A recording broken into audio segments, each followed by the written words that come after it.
حمد و ثنا، درود و سلام اور توبہ و استغفار۔ ایک اعرابی رسول اللہ صلی اللہ علیہ وآلہ وسلم کے پاس آیا، کہنے لگا مجھے کچھ کلام سکھائیں جو میں پڑھا کروں۔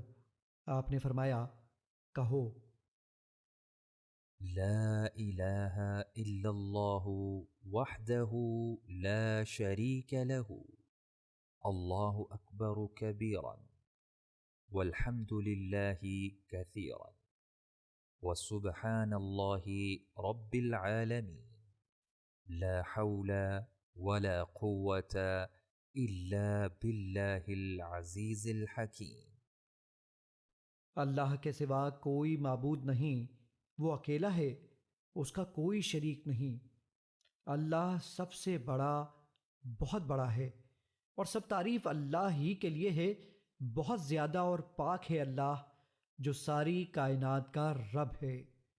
برائی سے بچنے کی ہمت ہے، نہ نیکی کرنے کی قوت، مگر اللہ غالب اور حکمت والے کی توفیق ہی سے۔